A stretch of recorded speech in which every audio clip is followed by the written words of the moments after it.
नमस्कार, मिहीज किचनमध्ये तुमचं स्वागत आहे। सर्वांना नागपंचमीच्या हार्दिक शुभेच्छा। आज आपण नागपंचमी विशेष आंब्याच्या रसातील पातोळ्या करणार आहोत।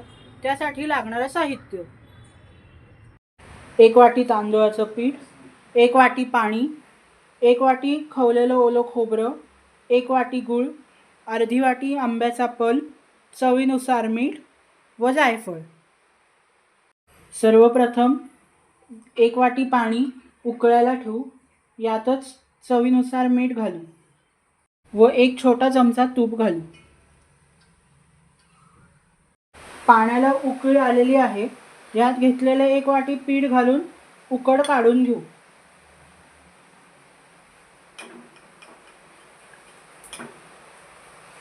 व 2 मिनिटं मंद आचेवर झाकून ठेवून देऊ। सारण करण्यासाठी कढईत तूप तापत ठेवलेलं आहे। यात घेतलेलं खोबरं व गूळ घालून एकजीव करून घेऊ।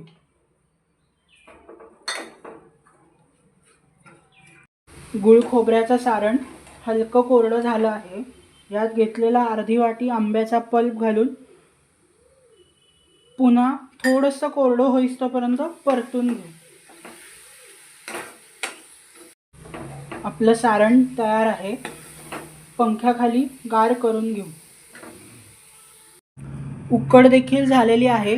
एका परातीत काढून मळून घेऊ। उकड एका परातीत काढली आहे। गरम गरम असतानाच मळून घेऊ। उकड मऊ मळून घेतलेली आहे। पातोळ्या करण्यासाठी हळदीची पानं स्वच्छ धुवून व पुसून घेतलेली आहेत। हळदीच्या पानाला तूप लावून घेऊ, जेणेकरून आपल्या पातोळ्या पानाला चिटकणार नाहीत। कुडीचा लिंबा एवढा गोळा घेतला आहे।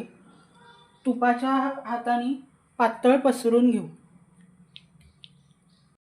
उकड पातळ पसरून घेतली आहे। त्याच्यामध्ये केलेलं सारण भरून घेऊ। सारण एकसारखं पसरवलेलं आहे। पानाची दुसरी बाजू दुमडून घेऊ व बंद करून घेऊ।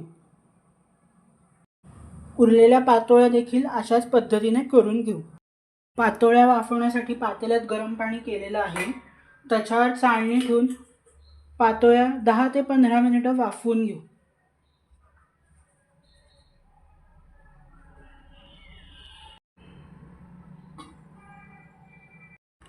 10 ते 15 मिनिटं झालेली आहेत। पातोळ्या वाफून झालेल्या आहेत। गरम गरम तुपासोबत सर्व करून घेऊ। नागपंचमी विशेष हळदीच्या पानांवरच्या आंब्याच्या रसातील पातोळ्या तयार आहेत।